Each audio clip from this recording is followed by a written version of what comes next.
What's been some of the biggest challenges of maybe just starting the business in general, since it's not even a year old, that you've seen over the year, or something directly? It doesn't have to be directly with the podcast at all, but just, what's some of the business challenges that you've had over the first year? Oh gosh. Wow, third time I've asked you. I got you 3 times. Tim, you gotta get him out. Yeah. Podcast related, I would say, kind of like you were saying earlier, just burnout. I mean, I'm recording 3 or 4 times a week now. Not asking the same questions, but it does get a little tiring after a while. And so that's why it's nice when you hear from someone who kind of reaches back and is like, hey, I've been really enjoying the show. It's been helping me. Like, that kind of just like boosts your dopamine a little bit. And it's like, oh, okay, cool. This is like not totally a waste of time. Well, let's dig deeper into that, because it's something that we did talk about a little bit earlier. So before, I had a show called Zack Miller Says. I mean, look, it's still out there. It's still there. I haven't uploaded a video. I haven't uploaded anything to the RSS feed, audio only, in probably 4 months, right? And a lot of it is because of that word burnout, right? And so I would say that burnout started 2 years ago. It used to be a once a week show that I would upload some sort of a piece of material to an interview, just like your show. And at some point I was like, okay, this is going well. Let's go to 2 days a week. And then it was like, go to 3 days a week. And I was the one editing, producing all that stuff, similar to what you were doing, at least at the start. You had to have someone else to help you with that. But you're dictating when you tell people to tune in. Like, do you think that maybe pull back, or how do you remedy this? Because I think having Tim actually is very helpful on this. Having someone else where I don't have to constantly do this, that's been very helpful. He helps schedule the guest. Having Gavin do the other stuff is helpful. Like, what are you going to do to try to fix that so you don't burn out? Because this is an awesome tool for you to have for the business. Yeah, I mean, I think so. Yeah, I was getting really burnt out because I was recording, I was editing it. Like, I would take the audio at the time. I was going through Zoom, so I would record it.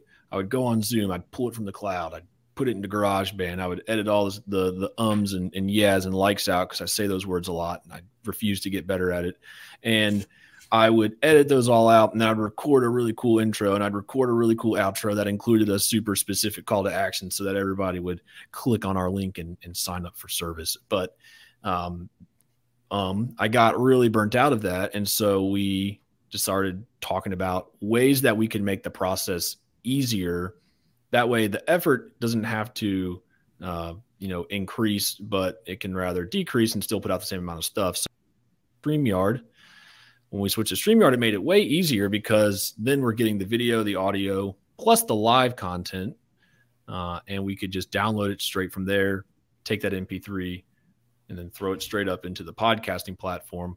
But I will say, once Sophia came on board, who's our marketing specialist here at Rival Digital, she's helped tremendously, just like with Gavin, where I will record the episode now. That's all I do, is record the episode. And then from there, I download the audio, I upload it into a Google Drive, and then Zapier just fires off a gazillion freaking tasks to Sophia and everyone else, saying like, go do all this stuff.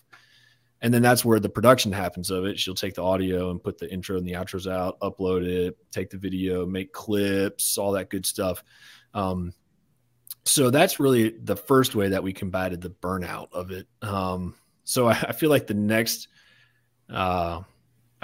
step, or the next evolution in combating it, would probably be to just limit my availability for recordings, because putting them out twice a week it's not too bad on its own, but recording it is the problem. Because like right now I'm recording live 3 to 4 times a week, and that's where I feel like I'm really starting to get a little bit of a burnout.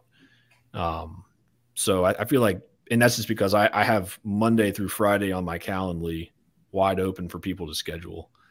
And I know, at least from my end, I always try to listen and learn. I'm always listening and learning from others. And what some of the takeaways that I've had, that I've learned, is just, hey, I'm doing this. I want to have a conversation with you, Eric, and learn about your business. I'm not trying to to do anything for the audience, not per se. I'm just having a conversation with you, and we would do this for an hour, whether if we were recording or pushing it out or not. So taking a lot of that pressure off in the sense of, oh man, is the audience going to like this question, or is this going to be something that's shareable?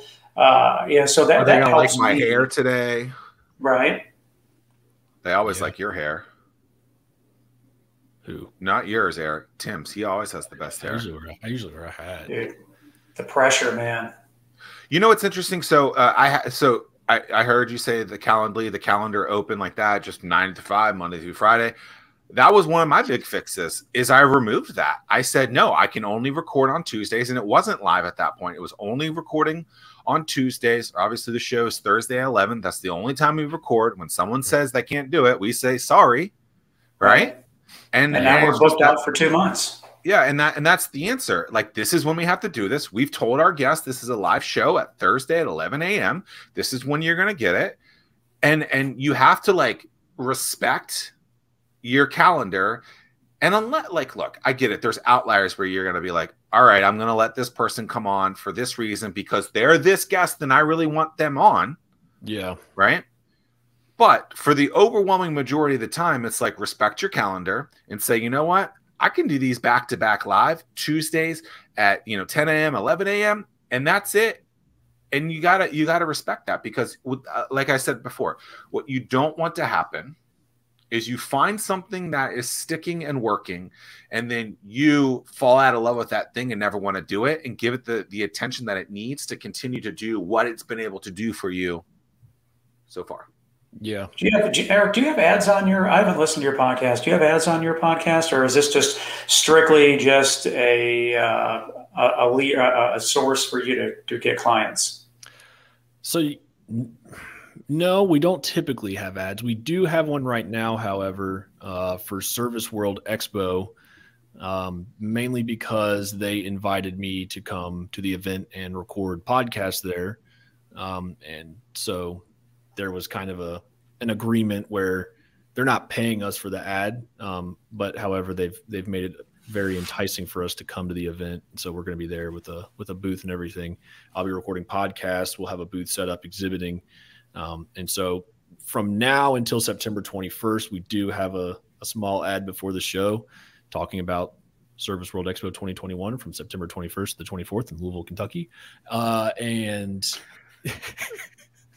hashtag get 20% off your registration by using our promo code SWEPOD21. But that is absolutely an advertisement. But at the same time, I think it's one of those situations where it's brand awareness, and then it entices people to come to your booth, come by, see you as you're recording there, as the premier digital marketing firm for HVACs, and the only really up to date podcast for HVAC marketing. Yeah. It's an avenue for you to have people see you and potentially win business from them. So I mean, I think the branding part of that is important, and so I don't think that's they got to know about you first, right? I mean, they can't buy from you if they don't know about you. Yeah, and that's really the entire goal of it. We're not. I mean, I don't think yet we've really said. Maybe we made one post where we said we're going to the event, but it's been like every email that goes out with a new episode, every other type of communication that's going out right now is saying we're going to be here live recording podcasts. If you want to be recorded, like, let us know. And like, we're going to be there with our booth telling people about the awesome websites we make. But there's probably going to be other marketing agencies doing that. But how many of them are going to be there recording live podcasts? How many podcasts do you think you're going to record? I'm sorry, what? How many podcasts will you record over that event? That's got to be tiring. Yeah, so that's probably one of the things that we're going to begin working on or thinking about, because we were saying, like, we want to get as many as we possibly can without completely like blowing it out. So it's a 4-day event, so I was thinking like 2 or 3 a day with like key people. Like Gino Wickman's going to be there. Like, he would be a cool person to interview. Who's that? The author of Traction. Uh-huh. He's one of the keynote speakers. I doubt I'll be able to interview him. But like finding like the big... Well, with that kind of attitude, you will not be able to interview him. But if you go ask the people of whatever world from Louisville, Kentucky, they will. I'm sure you can get them to have that assignment for you and available.